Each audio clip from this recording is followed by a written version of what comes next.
지난해 말부터 탄도 하나가 8톤을 넘는 미사일이 우리 부대에 배치되기 시작했어요. 세계에서 이만한 재래식 탄두를 실은 탄도미사일은 찾기 어렵다는 평가가 따라붙었어요. 이름은 현무5, 밀리터리를 좋아하는 분들에겐 오래된 로망이죠. 그런데 진짜 이야기는 그 다음, 아직 이름조차 확정되지 않은 현무6과 현무7에 있어요. 이건 쏘기 위한 무기가 아니라 쏘지 못하게 만드는 무기예요. 오늘은 확인된 사실과 추정을 또렷이 갈라서 짚을게요. 좋아요와 구독, 하이프도 부탁드려요. 먼저 지금이 어느 지점인지부터 정확히 맞춰 놓을게요. 현무5는 지난해 말부터 일선 부대로 인도가 시작됐어요. 다만 배치가 시작됐다는 말과 전력화가 끝났다는 말은 전혀 다른 이야기예요.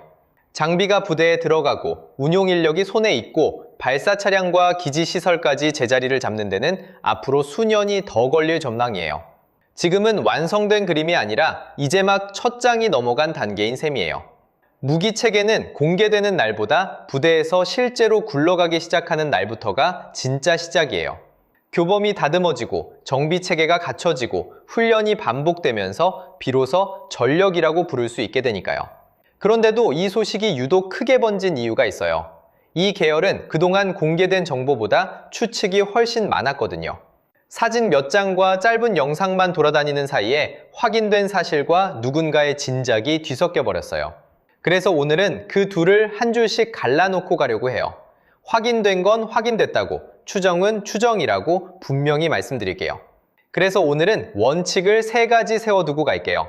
첫째, 국뽕은 덜어낼게요. 우리 것이 제일이라는 말은 듣기엔 시원한데 남는 게 별로 없어요. 둘째, 겁을 들이지 않을게요. 이건 전쟁을 상상해보자는 이야기가 아니라 우리가 왜 이런 무기를 갖게 됐는지를 이해해보자는 이야기예요. 셋째, 근거가 분명한 것과 그렇지 않은 것을 섞지 않을게요. 이 3가지만 지켜도 같은 소식이 꽤 다르게 보입니다. 오늘 여정은 이렇게 잡았어요. 먼저 현무라는 이름이 어디서 왔고 이 계열이 50년 가까이 어떤 길을 걸어왔는지 짚어요. 그 다음 실전 배치가 시작된 현무5가 실제로 어떤 물건인지 확인된 범위 안에서만 살펴봐요. 이어서 우리는 왜 하필 이런 방식을 골랐는지 그 선택 뒤에 놓인 억제의 논리를 풀어볼게요. 그리고 밀리터리를 좋아하는 분들이 가장 궁금해하실 대목, 현무6과 현무7이라는 가칭으로 불리는 다음 단계가 어디를 향하는지 정리해요. 여기서 미리 못을 박아둘게요. 현무6과 현무7은 공식적으로 명명되거나 확인된 사업이 아니에요. 전문가와 업계에서 편의상 쓰는 가칭이고 지금 도는 이야기는 전부 추정입니다. 그 선을 넘지 않는 선에서만 말씀드릴게요.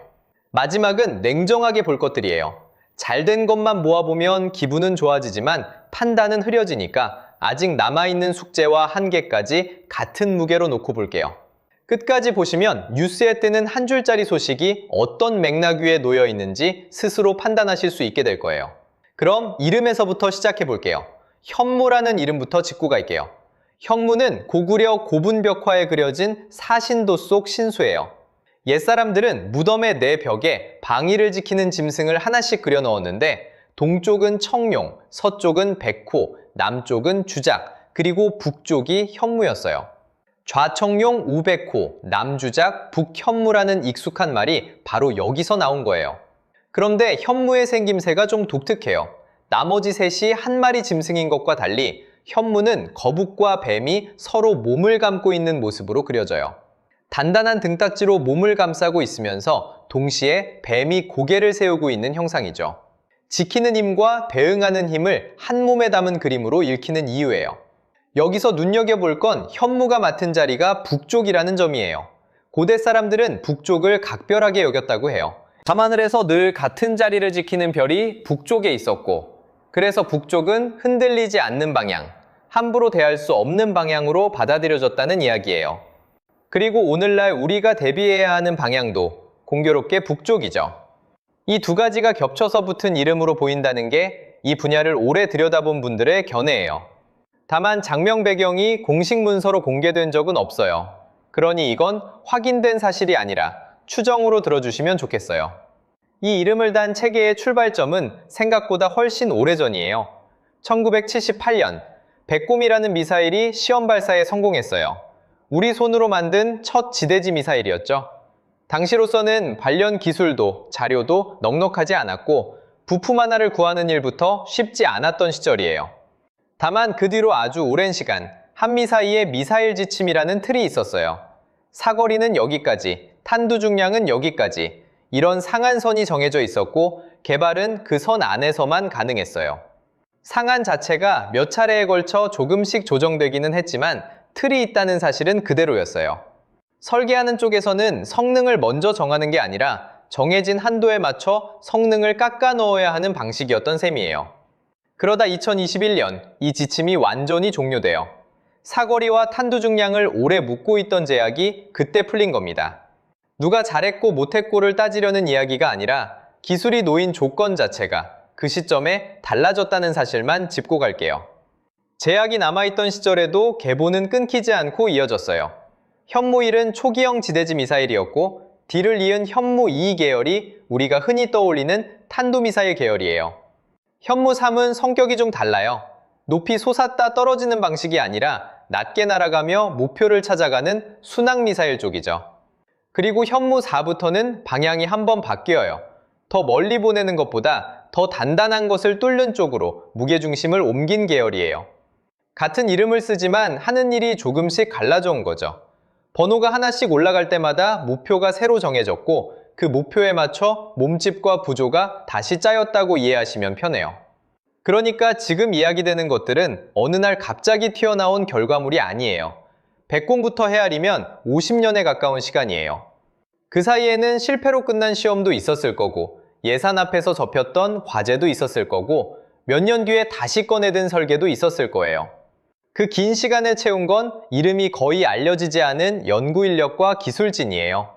한 세대가 시작한 일을 다음 세대가 이어받는 식으로 넘겨온 셈이죠. 도면을 고치고 다시 계산하고 또 시험대에 올려본 사람들이에요. 화려한 공개 자리에는 좀처럼 서지 않고 성과가 나와도 이름이 붙지 않는 자리에서 일해온 분들이고요. 지금 우리가 보는 자리는 그 오랜 축적 위에 겨우 놓여 있는 겁니다. 현무 5를 이야기할 때 가장 먼저 나오는 숫자는 탄두 중량이에요. 약 8톤에서 9톤 사이로 알려져 있어요. 탄도미사일이 싣는 재래식 탄두로는 세계에서 가장 무거운 축에 든다는 외신 평가가 따라붙었어요. 여기서 재래식이라는 말이 중요해요. 핵이 아니라 일반 폭약과 금속으로 채운 탄두인데 그 무게만 승용차 여러 대를 합친 수준이라는 뜻이니까요. 그런데 탄두 안이 전부 폭약인 것은 아니라는 분석이 나와요. 상당한 비중을 고밀도 금속 관통체가 차지하는 구조로 추정된다는 관측이에요. 쉽게 말하면 터트리는 힘과 뚫는 힘을 한 몸에 담았다는 뜻이에요. 폭약만 가득 채우면 지표면에서 크게 터지고 끝나지만 무겁고 단단한 금속 덩어리가 앞을 이끌면 땅속으로 파고들 수 있으니까요. 같은 무게라도 힘을 어디에 배분하느냐에 따라 무기의 성격이 완전히 달라진다는 이야기예요. 두 번째 숫자는 속도예요. 고고도까지 솟아오른 뒤 마하 10안팎의 속도로 수직에 가깝게 내리꽂힌다고 설명돼요. 이때 위력은 폭약에서만 나오는 게 아니에요. 떨어지면서 쌓인 운동 에너지가 그대로 더해지죠. 무거울수록 빠를수록 그 에너지는 커져요. 그래서 지하 100m급 시설에까지 충격을 줄 수 있는 수준으로 평가된다는 보도가 나왔어요. 다만 이건 평가이자 추정이라는 점을 분명히 해둘게요. 실제 반통 성능은 어느 나라도 공개하지 않는 영역이고 같은 무기라도 지질 조건과 콘크리트 강도에 따라 결과가 크게 달라지니까요. 화강암 지대와 무른 흙이 같을 수는 없죠. 그래서 공개된 수치는 확정된 성능이 아니라 외부 전문가들이 공개된 재원과 물리법칙으로 되짚어본 추정치에 가깝다고 보는 편이 정확해요. 여기서 비교 대상으로 자주 등장하는 게 미국의 GBU-57이에요. 탄두 무게가 약 2.4톤급인 항공투하 폭탄이고 관통력은 60m 안팎으로 알려져 있어요. 숫자만 나란히 놓으면 어느 쪽이 더 세냐는 이야기가 나오기 쉬운데 저는 그 비교가 정확하지 않다고 봐요. 둘은 애초에 설계 목적이 다른 무기예요. GBU-57은 폭격기가 싣고 가요. B2 같은 기체가 목표 상공까지 들어가서 떨어뜨리고 위력은 중력이 만들어준 낙하 속도에 기대죠. 대신 상황을 보며 표적을 다시 확인할 여지가 있고 한 번에 여러 발을 운반할 수도 있어요. 반면 지상 발사형은 로켓 추진으로 스스로 고고도까지 올라가 가속한 뒤 떨어져요. 항공기가 상대 방공망 안으로 들어갈 필요가 없다는 게 다른 점이에요. 어느 쪽이 낫다는 이야기가 아니라 가진 자산과 처한 조건에 맞춰 서로 다른 답을 고른 것에 가깝습니다. 트레이드오프도 분명해요. 벙커버스터 형상, 그러니까 무거운 관통탄두를 얹은 구성에서는 최소 운용 사거리가 300km 안팎이라는 분석이 있어요. 너무 가까운 곳은 오히려 다루기 어렵다는 뜻이죠. 반대로 탄두를 줄이면 사거리를 크게 늘릴 수 있는 구조라는 설명도 함께 나와요. 무게와 거리를 맞바꾸는 설계인 셈이에요. 하나의 몸통을 두고 무엇을 더 실을지 정하는 순간 그 미사일의 쓰임새가 결정된다는 뜻이기도 하죠. 이 한 줄은 뒤에서 다시 만나게 됩니다. 마지막은 쏘는 방식이에요. 현무 5는 콜드런칭 방식으로 알려져 있어요. 발사관 안에서 엔진을 켜는 게 아니라 고압가스로 미사일을 먼저 밀어 올린 다음 공중에서 점화하는 방식이에요. 화염이 발사 차량을 직접 때리지 않으니 차량 손상이 줄고 다시 쓰기에도 유리하죠. 평소에는 캐니스터라는 밀폐된 원통에 넣어 보관해요. 습기와 충격, 온도 변화로부터 미사일을 지키는 집인 셈이에요. 이 캐니스터를 싣고 다니는 게 다축 TEL 차량인데 바퀴축이 여러 개라 무거운 하중을 나눠받으면서 포장되지 않은 좁은 길에서도 움직일 수 있는 수준으로 공개됐어요. 전용 도로와 고정된 진지에만 묶여있는 무기와 산길과 농로까지 들어갈 수 있는 무기는 성격이 다르죠. 크고 무거운 체계일수록 한자리에 머물지 않는 능력이 곧 생존력입니다. 그럼 왜 하필 이런 형태의 무기를 만들었을까요?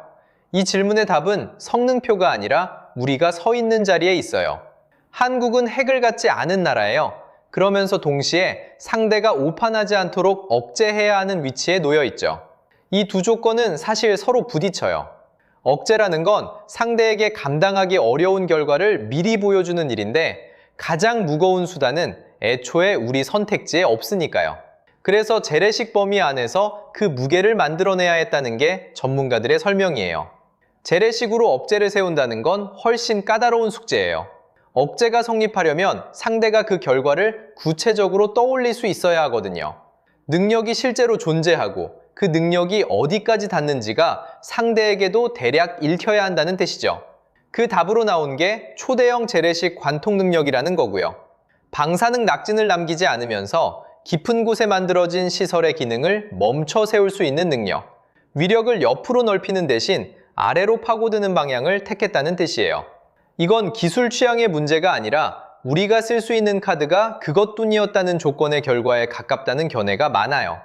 이 체계가 겨냥하는 대상도 분명히 해둘게요. 군사교리 차원에서 표현하면 깊은 지하에 만들어진 지휘시설과 고가치 표적의 기능을 무력화하는 것이에요. 시설이 지하로 내려간 이유는 단순해요. 지상에 있는 것은 이미 대응이 가능하니까요. 그래서 업체의 경쟁은 점점 더 깊은 곳으로 내려갔고 그 깊이를 따라갈 수 있느냐가 업체가 성립하느냐를 가르는 기준이 됐다는 설명이에요. 여기서 목표를 시설이라고 말하는 건 표현을 부드럽게 하려는 게 아니에요. 업체라는 개념 자체가 상대의 능력과 그 능력을 움직이는 기능을 향하는 것이기 때문이에요. 지휘와 통신, 저장과 준비 같은 기능이 멈추면 능력은 남아있어도 움직이지 못한다는 것. 군사교리에서 말하는 무력화란 바로 그 상태를 뜻해요. 운용 개념도 흔히 생각하는 그림과 조금 달라요. 한 발, 두 발을 귀하게 아껴두는 방식이 아니라 다수를 동시에 운용하는 것을 상정한 체계라는 설명이 나와요. 방호된 시설이라는 건 한 곳에 몰려있지 않고 여러 곳에 나뉘어 있으며 보강 수준도 제각각이라 한 발의 정밀함보다 여러 곳을 동시에 감당할 수 있느냐가 억제의 크기를 결정한다는 논리죠. 억제는 상대가 최악의 경우를 가정하게 만드는 일이라 우리 쪽 수단 가운데 일부만 제 역할을 해도 목적이 달성되는 구조여야 한다는 개념도 함께 붙어요. 여기까지가 공개된 개념 수준의 이야기예요. 배경도 함께 봐야 해요. 북한의 핵과 미사일 능력이 단계적으로 고도화되고 수도권을 사정권에 두는 장사정포 위협이 같이 커지면서 여기에 대응할 수 있는 우리 수단이 필요하다는 판단이 있었다는 분석이에요. 상대의 능력이 올라가면 억제선도 따라 올라가야 하고 그 간격이 벌어지는 순간 상대의 계산이 흔들린다는 것. 이 계열이 커진 이유를 전문가들은 대체로 그 간격을 좁히려는 시도로 읽어요. 또 하나는 우리 손에 쥔 수단을 갖는다는 개념이에요.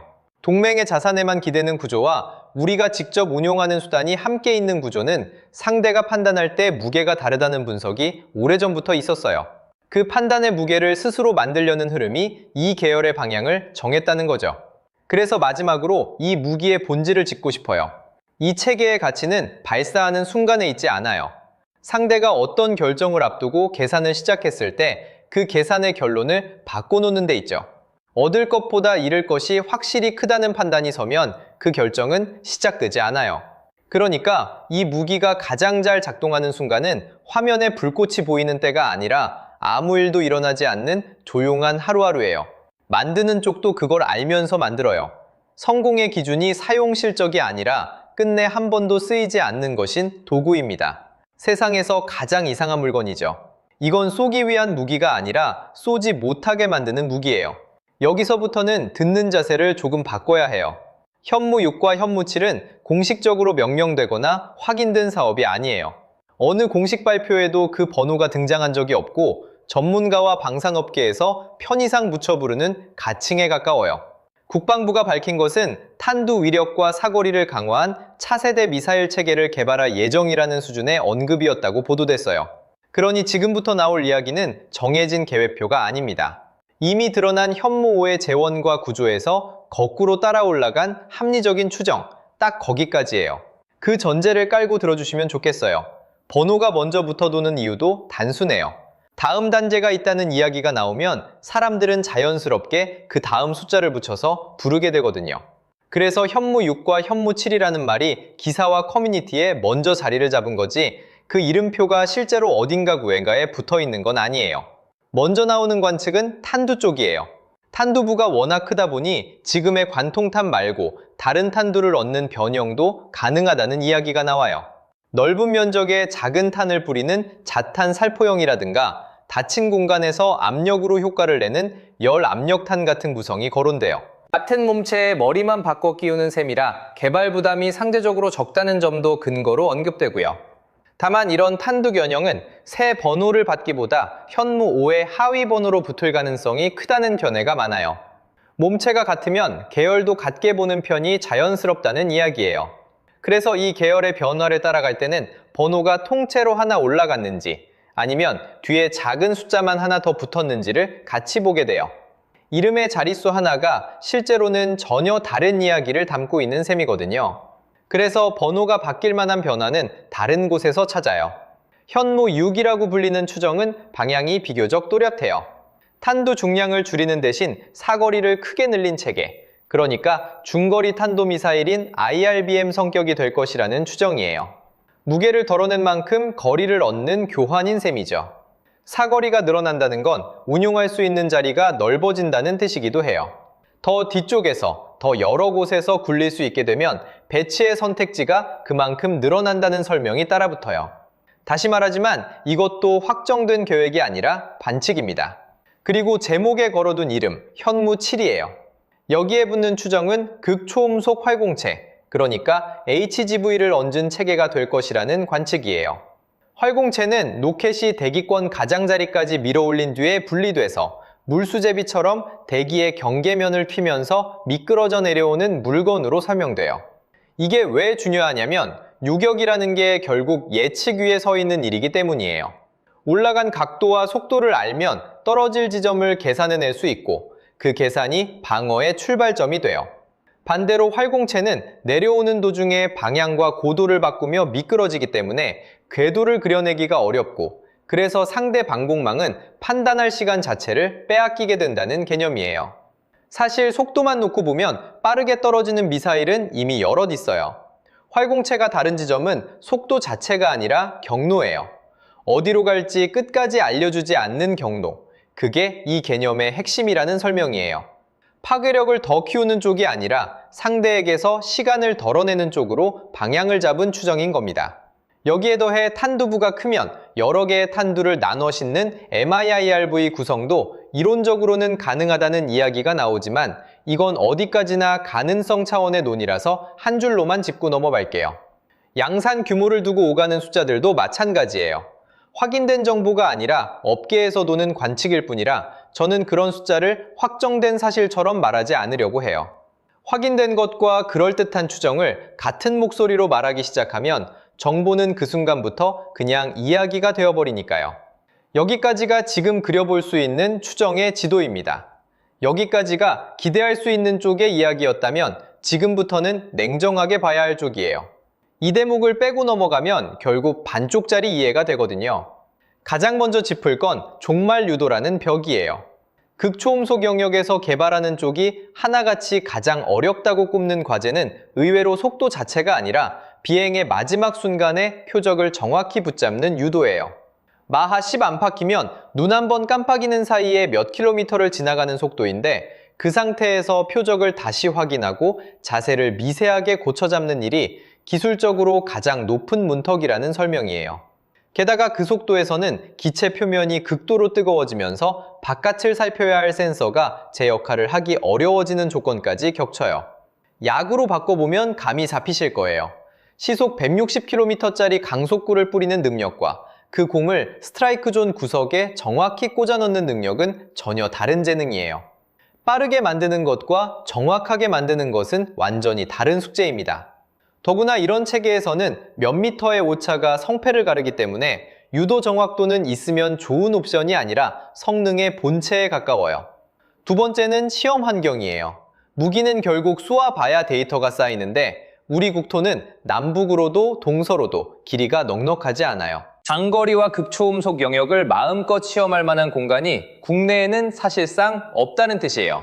건토라고 밖으로 나가는 것도 간단치 않아요. 해외의 넓은 사막을 빌려 시험하면 공간 문제는 풀리지만 그 나라가 우리 체계의 재원과 시험 데이터를 고스란히 들여다보게 되죠. 어렵게 쌓아온 기술을 그대로 열어보이는 셈이에요. 공해상에서 시험하는 방법도 거론되지만 주변국이 예민하게 반응하는 사안이라 그마저도 쉬운 선택은 아니라는 견해가 많아요. 계산과 모의 시험으로 상당 부분을 대신할 수는 있지만 실제로 날려본 데이터가 쌓이지 않으면 마지막 확신까지는 닿기 어렵다는 게 이 분야의 오래된 고민이에요. 세 번째는 비용이에요. 정확한 단가는 공개되지 않았고 여기저기 떠도는 숫자들은 어디까지나 추정이라는 점을 먼저 말씀드릴게요. 다만 분명한 건 이런 체계의 비용이 미사일 한 발 값으로 끝나지 않는다는 거예요. 그걸 싣고 다니는 발사 차량이 있어야 하고 그 차량을 숨기고 지켜줄 방호기지가 있어야 하고 하루 24시간 붙어서 관리하고 운용할 인력이 있어야 해요. 체계 하나를 굴린다는 건 그 전부를 함께 유지한다는 뜻이에요. 그런데 이 계열은 그 부담을 나눠줄 방법도 마땅치 않아요. K9이나 K2는 해외로 많이 팔리면서 생산 물량이 늘고 그만큼 한 대당 값이 내려가는 선순환이 생겼어요. 이 계열은 그게 안 돼요. 성격상 아무 나라에나 넘길 수 있는 물건이 아니고 국제적으로도 이런 종류의 전략 자산은 수출 자체가 사실상 막혀있는 영역이에요. 결국 우리가 쓸 만큼만 만들고 그 값을 온전히 우리가 감당해야 하는 구조예요. 국방 예산은 한정돼 있으니 여기에 크게 쓴 만큼 다른 곳에서 아껴야 하는 선택의 문제도 늘 따라붙어요. 네 번째는 우리의 상대적인 위치예요. 극초음속 분야에서 한국은 앞서 나간 나라들보다 늦게 출발했다는 평가가 일반적이에요. 이미 여러 나라가 오래전부터 이 영역에 자원과 시간을 쏟아왔고 지금도 각자의 방식으로 개발을 이어가고 있어요. 우리가 앞서 있다고 말하기는 어려운 자리라는 뜻이고 이건 깎아내릴 일도 부풀릴 일도 아니라 그저 지금의 좌표예요. 좌표를 정확히 아는 쪽이 다음 걸음을 제대로 뗄 수 있으니까요. 늦게 출발했다는 건 앞선 사례를 보고 배울 여지가 있다는 뜻이기도 하지만 동시에 그 격차를 좁히는데 상당한 시간이 필요하다는 뜻이기도 해요. 그래서 정리하면 이래요. 이 이야기의 핵심은 화력의 크기가 아니에요. 그 존재가 상대의 계산 위에 얹는 판단의 무게예요. 그리고 그 무게는 발사대나 차량에서 나오는 게 아니라 오랜 시간 도면 앞에 앉아 한 줄씩 쌓아온 연구 인력의 축적에서 나옵니다. 자, 오늘 이야기를 큰 그림 하나로 접어볼게요. 시작은 50년쯤 전이었어요. 백곰이라는 이름의 첫걸음이 있었고 그 뒤로 오랫동안 사거리와 탄두 중량에 제약이 걸려 있었죠. 그 제약이 완전히 풀린 게 몇 해 전이고 그로부터 오래 지나지 않아 세계에서 손꼽히는 크기의 재래식 탄두를 실은 미사일이 일선 부대에 들어가기 시작했어요.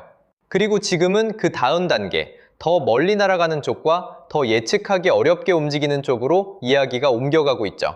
50년이 한 줄로 이어지는 흐름이 여기까지예요. 이 흐름을 멀리서 보면 한 가지가 눈에 들어와요. 어느 한 해에 갑자기 튀어나온 물건이 아니라는 거예요. 제약이 있던 시절에는 제약 안에서 할 수 있는 걸 쌓았고, 제약이 풀린 뒤에는 그 쌓아둔 것 위에 다음 층을 올린 거죠. 그래서 지금 나오는 이야기들도 어느 날 하늘에서 떨어지는 방식으로 오지는 않을 거예요. 시간과 예산과 시험이 차곡차곡 들어가야 겨우 한 단계가 넘어가는 영역이거든요. 그래서 다음 소식이 조금 늦게 오더라도 그건 멈춰선 게 아니라 원래 그만큼 걸리는 일이라고 보는 편이 정확해요. 다만 끝까지 붙들고 가셔야 할 게 하나 있어요. 현무 6과 현무 7은 아직 공식적으로 명명되거나 확인된 사업이 아니에요. 전문가와 업계에서 쓰는 가칭이고 그 성격도 어디까지나 추정이에요. 확인된 것은 확인된 대로, 추정은 추정인 채로 갈라서 보는 눈. 저는 그게 이런 주제를 대할 때 가장 중요한 습관이라고 생각해요. 그 선이 흐려지는 순간부터 이야기는 사실에서 멀어지고 기대나 불안 쪽으로 기울어 버리거든요. 앞으로도 비슷한 소식은 계속 나올 거예요. 그때마다 딱 두 가지만 확인해 보시면 좋겠어요. 하나는 그 내용을 누가 말했는가, 공식적으로 밝힌 것인지 아니면 관측과 분석인지. 다른 하나는 시점이 언제인가, 이미 이루어진 일인지 아니면 앞으로의 계획인지. 이 두 가지만 나눠봐도 같은 소식이 훨씬 차분하게 읽혀요. 저는 이런 주제일수록 빨리 흥분하는 것보다 천천히 정확해지는 쪽이 결국 이긴다고 생각해요. 그리고 목적이요. 이 계열이 향하는 곳은 사용이 아니라 억제예요. 이건 쏘기 위한 무기가 아니라 쏘지 못하게 만드는 무기예요. 그래서 이 이야기는 자랑으로 끝나도 곤란하고 겁을 먹는 걸로 끝나도 곤란해요. 잘 만들어진 억제는 요란하지 않아요. 아무 일도 일어나지 않는 상태를 오래 유지하는 게 이 체계가 해내야 하는 일이고 그 조용함이 곧 성적표예요. 그러니 필요한 건 북봉도 공포도 아닌 냉정, 딱 그거 하나예요. 마지막으로 한 가지만 덧붙일게요. 이 50년의 촉적을 만들어 온 것은 이름이 알려지지 않은 연구 인력과 기술진이었습니다. 어디에도 이름이 남지 않고 성과가 나와도 앞에 서지 않는 분들이죠. 그 조용한 시간에 짧게나마 존중을 표하고 싶어요. 오늘 내용을 한 문장으로 정리하면 이래요. 현무 계열이 향하는 곳은 더 큰 파괴력이 아니라 상대가 계산기를 두드렸을 때 도저히 답이 나오지 않게 만드는 업체의 무게입니다. 여러분은 현무 계열에서 다음으로 가장 필요한 능력이 사거리라고 보세요? 아니면 극초음속 같은 회피 능력이라고 보세요? 그리고 이런 전략무기 개발에서 우리가 가장 먼저 챙겨야 할 게 무엇이라고 보시는지도 궁금해요. 댓글로 본인 생각을 들려주세요. 다음 영상 주제에 진짜 반영하겠습니다. 저는 쉬운 답 대신 숫자 안에 숨어있는 진짜 큰 그림을 같이 찾아드리는 채널이에요. 오늘 영상이 도움이 되셨다면 좋아요와 구독, 하이프, 그리고 알림 설정까지 부탁드려요. 다음 영상에서 또 만나요.